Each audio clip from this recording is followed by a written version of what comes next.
Federal government releases over 50% of 500 billion naira budgeted for the economic sustainability plan. Central Bank of Nigeria to go tough on smugglers and hoarders. Nigeria gets new chemicals platform for the production of fertilizers worth $1.3 billion. Plans for new medium-term national development plan underway. This and more will be coming your way shortly. I am Benny Adams, your guide.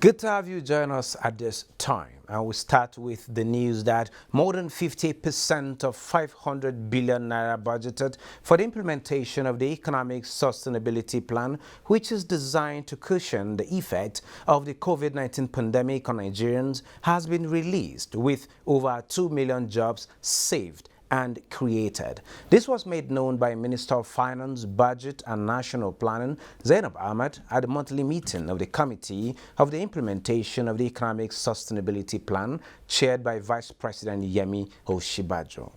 Moving on, a new strategic approach to economic recovery and sustainable development is being considered by the federal government towards the realization of the new medium-term National Development Plan 2021 to 2025. Bosere Abel reports that the initiative, which has private sector input, held its 19th National Council on Development Planning meeting in Abuja with focus on ensuring that challenges affecting development planning and implementation in Nigeria are resolved. Sustainable economic model that will stand the test of time.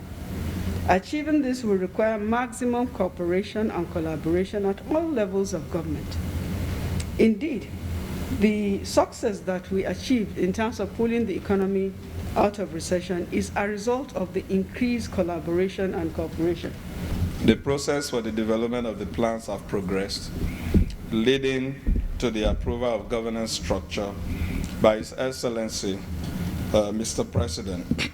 This is to ensure a well-coordinated approach towards the development of the two plans.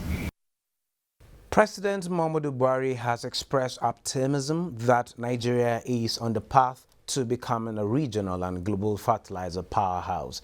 This is hinged on the fact that a new basic chemicals platform for the production of fertilizers worth $1.3 billion is to be inaugurated in the coming months. The president was speaking at a virtual audience with members of Fertilizer Producers and Suppliers Association of Nigeria on the giant strides recorded in the production of agricultural inputs in the country. State House correspondent Adamu Sambo has the details.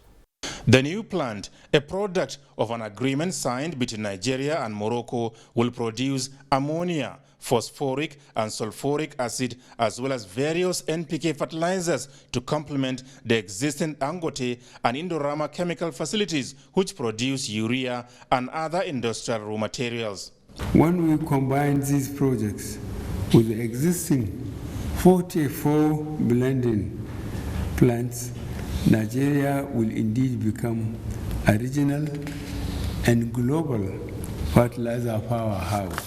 President Muhammadu Buhari described as delightful that even when Nigeria went through recessions, investments in the fertilizer and agricultural input sector continued to grow, commending the nation's fertilizer producers and suppliers for the progress made in the last 5 years.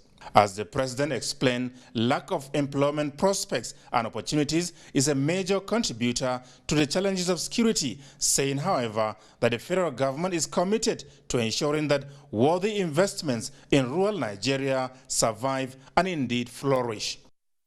The Central Bank of Nigeria says it will go tough on smugglers of agricultural food produce. The Apex Bank Governor Godwin Emefiele says smuggling remains a major threat to the economic diversification policy of the federal government. We will be cultivating almost 1 million hectares during the dry season. Luckily, the dry season affords us 2 seasons for rice, so we will not have rice scarcity again. For those who think they can continue to smuggle rice into the country, we are sending a warning signal to you that you should desist from smuggling. Smuggling is a bad business. Smuggling undermines the progress of our economic plan, and we would like to advise that we desist from this practice. The CBN is also positioned to ensure the integration of our farmers into the government's economic sustainability program, aimed at providing 5 million homes with electricity using solar energy. Under this program, every farmer under our Anchor Borers program is eligible to get a solar home system. The federal government is providing incentives to industrialists willing to invest in food production and processing in the Northeast. This was contained in President Muhammadu Buhari's message at the Northeast Rice Festival in Gombe State. Mr. President, through the economic sustainability plan, as alluded to by the governor of the central bank, is putting over 600 billion naira in agriculture. So the message is for all of us to mobilize those who wish and who must participate so that we can create a demanding economy where anybody who is capable and able will be supported. And opportunities have been unfolding more than at any time in our nation's history. To go as far as the issue of anchor borrowing and cooperation and aligning with the central bank is concerned, in order to see the restoration and the return of the pyramids back to Nigeria. We are notably recorded to be producing a high quantity of soya beans, high quantity of sesame seeds, high quantity of sorghum, and virtually all the commodities. Our state is 80% agrarian, with 80% of our people committed to farming, virtually at the subsistence level. But the support Together, before President Muhammad Buhari, we rely on importation.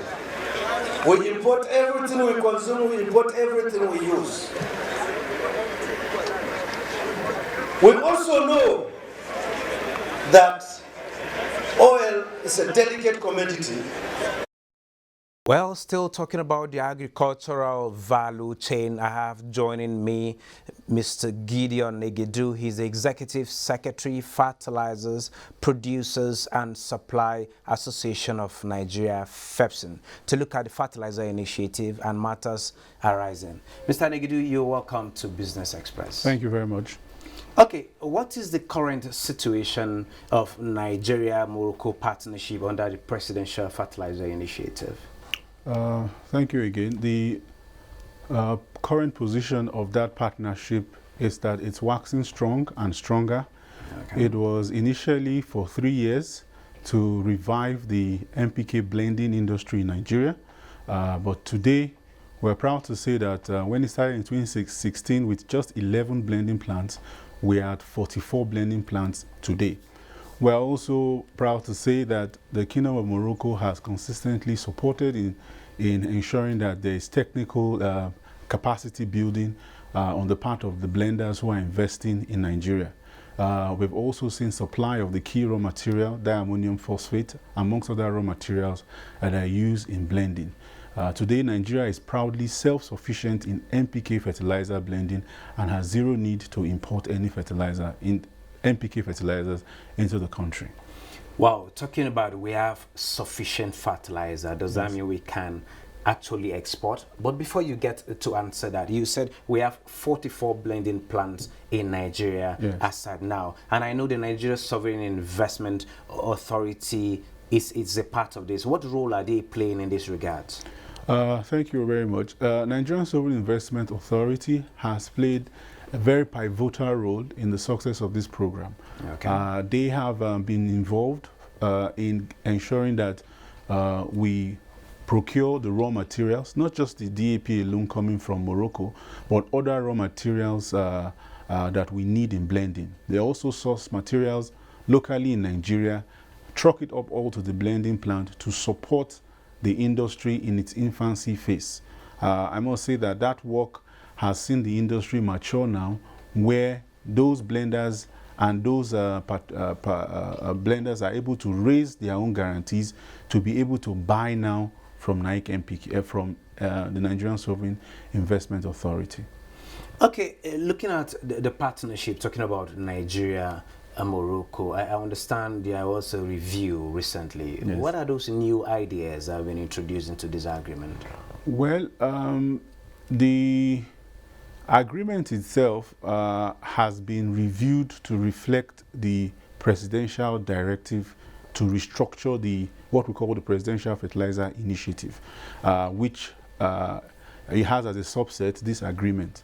Under that arrangement, blenders, like I told you now, will be the ones to handle their business. They buy their raw materials, bulk buy from NSI. So that structuring ensures that the industry matures to meet more blends that the farmers will require. Farmers require different kinds of fertilizer formulations to meet their crop requirements. And for now, what we have in sufficiency is the NPK. We have, in fact, we have not just the NPK. We have the DAP, the urea, which is being locally produced from three major blend fertilizer production plants, making Nigeria a production hub for the world in urea today. Okay, taking a look at the presidential fertilizer plan, the initiative, there is a directive to sell 50 kg of this bag of fertilizer for 5,500. There has been this, will I call it disagreement? Is it going down well with the marketers and the producers in the value chain of supply? Well, there is no issue disagreement with respect to that. It is purely a market issue. All right, blenders. So wherever you are taking, you're off taking. Wherever you're off taking to wherever you are taking, you factor your cost. Who is paying the cost of the transportation? The agro dealers, the distributors who off take, and sometimes even the farmer who are closer to the blending plants, they off take and they pay the difference in terms of logistics. They pay that cost. They handle that cost themselves. Okay, there is a target of producing 1 million tons of fertilizer annually. Yes. Are we there yet? Are we getting closer, or have we surpassed? We have surpassed. I'm proud to say we have surpassed. Last year we were able to cross that Rubicon, and we are over 1 million tons. This year we intend to do 1.5 million tons, and just opening the season, we have about 600,000 tons ready to go, so farmers have nothing to worry as far as fertilizers are concerned. Okay, looking at food security, we have sufficiency in fertilizer. Are we inching closer to this food sufficiency we so desire? In spite of the insecurity, getting access to farmlands and all of that, are we closer? Are we using data? Are we using smart agriculture? Well, what is left for us to actually complement this surplus that we're having in fertilizer production? Well, last year, just to give you an idea, we consumed just urea alone, one type of fertilizer, about 900,000 tons, apart from the NPKs. That is going into production. So we're going to be seeing more and more of this production. What we want to encourage policies like the ones that government has put in place that discourages the importation of staple crops that our farmers grow here. I saw what the central bank and other stakeholders were doing in Gombe, which is very commendable. Nigeria today can produce all the rice that it needs. If we have that kind of support, you will see private sector support keep on flowing in there, and that self-sufficiency will naturally be attained in spite of even some of the challenges with the insecurity that we are having. Okay, with what the government is doing, yes, and you bringing in a private sector or calling on private sector participations to be much more active, are we seeing exports anytime soon? Of fertilizers? Of fertilizers. We already have. We already have. This is a quiet revolution that we intend to not to be so quiet any longer. But we have been making very giant strides in exporting our excess of, particularly in urea and some NPK today. Wow. So Nigeria is already there. It will only grow in leaps and bounds. The Dangote Group is coming up with about 3 million tons, which anytime soon will roll out. Indorama is doing about 2.8 million tons. Notori is doing about 500,000. These are all high demand export commodities, and as we speak, and this is being achieved courtesy the federal government strides in that direction. What are the destinations of these fertilizers? Where are we exporting them to? We're exporting it everywhere. Wow. Everywhere. The urea more to Latin America, but it's going everywhere. There's very huge demand today for Nigerian urea, and like I said, Nigeria has become a hub, especially with the increase in output from the Indorama Group and what the Dangote Group will start anytime soon to start churning out. Wow, thank you so very much, Mr. Gideon and Negedu, Executive Secretary, Fertilizers, Producers and Supply Association of Nigeria. Thank you for sharing your thoughts with us. Thank you very much. You're welcome. Thank you. Well, moving on. Concerned with the low rate of gender parity in leadership and economic inequality, a coalition of 52 women associations under the aegis of Association of Nigerian Women Business Network is meeting in the Federal Capital Territory to support the process of setting gender-friendly agenda relevant to women entrepreneurs and business growth. Nneka Oko reports. Over 10 years ago, lawyer-turned-entrepreneur Jacqueline Olua realized she had potentials which are not being maximized. Armed with the necessary skills, she took action and became a baker. Jacqueline began modestly, and today she runs at least 3 thriving businesses. Networking and business dialogues like this one organized by the Association of Nigerian Women Business Network have been vital to Jacqueline's business success. The group of women I belong to is nobody's looking at how little you are or how big you are. We're all learning. Our statistics is very low all over the world with respect to gender parity, and we cannot be, we cannot be speaking, about it and not ensuring it. The dialogue, which is part of activities marking the 2021 International Women's Day, brought together a variety of stakeholders across sectors who identified insecurity, access to credit, and weak infrastructure as some of the barriers to women leadership and economic equality. When women are empowered, it scales up their potential, their consciousness, and their ability to face challenges in life. If we can unite, we can get ourselves together. With the vision to enhance the growth of women-owned businesses, the Association of Nigerian Women Business Network offers robust space for networking and capacity development, as well as support for women entrepreneurs to engage decision makers for economic growth. Well, the equities market closed Friday's trading session in negative territory, where we have the all-share index, the ASI, at 39,216.70 basis points. The market actually dipped by minus 0.19%. The volume of shares, we have 250 million, valued at 2.7 billion naira, traded in 3,746 deals. Market capitalization closed at 20.5 trillion naira. And talking about top trades, we have on the top trades, we have UBN. The volume of trading there is 79 million, valued at 419 million, followed by Zenith Bank sitting on the second spot with a volume of shares as 21 million, valued at 462 million. And on the third space, we have Guarantee Bank. A volume of shares traded is 19.7 million, valued at 619 million. And moving on to the global scene, U.S. consumer spending drops in February as mining and energy stocks rise in Europe. Neka Oko takes it from here.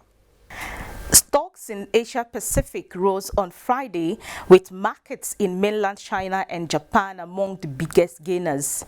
The Shanghai Composite rose 1.63% at 3,418.33, while Hong Kong's Hang Seng Index jumped 1.57%. In Japan, the Nikkei 225 closed 1.56% higher at 29,176.70. European markets received a positive handover from Asia Pacific. London FTSE gained 0.65%, CAC 40 of France 0.42%, while Germany DAX climbed 0.78%. In the U.S., stocks moved modestly higher in early trading Friday as Wall Street looked to build off a strong close in afternoon trading. The Dow Jones Industrial Average advanced 0.62%, with the S&P 500 and Nasdaq 100 also trading in positive territory. African markets traded mixed. South Africa's JSE Africa Top 40 was the relative outperformer, rising 2.47% at 60,745.95, as Nairobi All Share and Namibia Overall Index recorded losses, while Ghana's GSE Composite closed flat. That's global markets. I'm Neka Oko. It's back to Benny. Thank you, Neka. Let's also see how the Naira is faring against other currencies.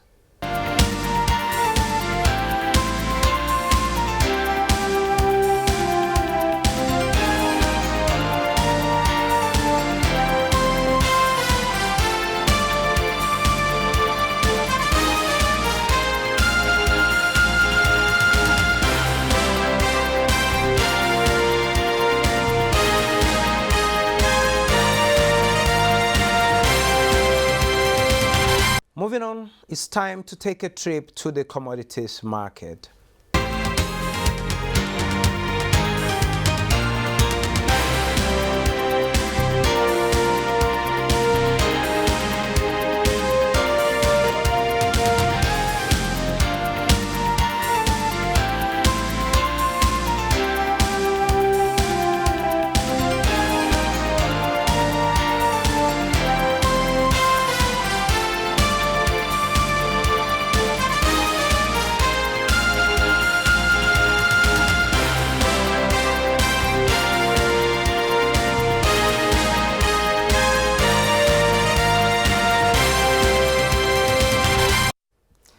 That wraps this edition of Business Express. Remember to keep in touch with us by sending in your comments, observations, and suggestions. Also be informed that all previous episodes are available on YouTube on the NTA's channel. You can also communicate with us on Twitter. The handle is NTA News Now, and the hashtag is BizX.